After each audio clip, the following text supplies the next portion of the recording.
بسم الله الرحمن الرحيم. نبدأ الكلام بالسلام على خير الأنام. اللهم صل وسلم وبارك على سيدنا محمد وآله وأصحابه أجمعين.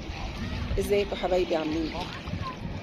زي ما وعدتكم في الفيديو اللي فات وريتكم طبعا طريق مرسى مطروح، طريق القاهرة مرسى مطروح، ووريتكم العمارة اللي نزلنا فيها، ووريتكم الشقة، ووريتكم فيو الشقة. كله كان على شاطئ كان بيطل على البحر. فده الشاطئ اللي بتطل عليه الشقة، يعني الفيو بتاع الشقة على الشاطئ ده، منطقة باب البحر، وده شاطئ باب البحر. تمام. انا حبيت ان انا استمتع معاكم وتستمتعوا معايا بوقت الغروب على الشاطئ. المية تحفة، الشاطئ جميل جدا. زي ما قلت لكم ميزة المصيف في اواخر شهر 9 ان بتبقى الدنيا رايقة، مش زحمة زي ما انتم شايفين كده. بصوا الشاطئ رايق ازاي. في ناس مش فاضي خالص، بس مش زحمة، يعني تعرفي تستمتعي بوقتك، تعرفي تستمتعي بالمية، تعرفي ان ما يبقاش في دوشة. في ناس بتحب المصيف بالدوشة، بتحب بالزحمة، بتحب يبقى في ناس كتير معاها على الشاطئ.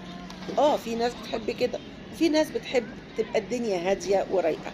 لو انت زيي بتحبي كده تبقى الدنيا هادية ورايقة، يبقى احلى مصيف ليكي هو مصيف اواخر شهر 9.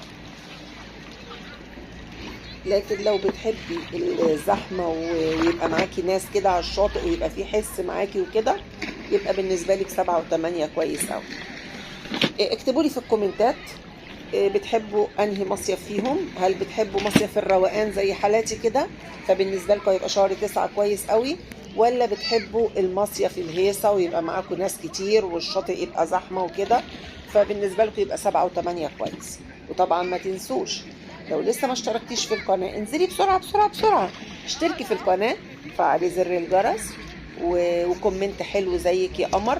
ومتنسيش تكتبي لي في الكومنتات بتحبي انهي مصيف، الروقان بتاع شهر 9 ولا الزحمة بتاع 7 و8. كمان ما تنسيش اللايك، اهم حاجة يا جماعة اللايك عشان الفيديو يترفع ويوصل لأكبر عدد ممكن. واستمتعي بقى معايا كده بالجو ده وبالجمال ده ومنظر الغروب في المية.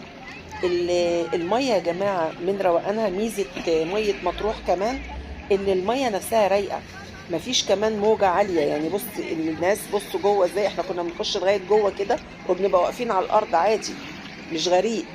ومن روقان المية كان لو في لقمة عيش وقعت في المية كنا بنشوف السمك، سمك صغير كده، نلاقي فوق كده من السمك الصغير جاي بياكل في العيش ده، شايفاه بعينيكي.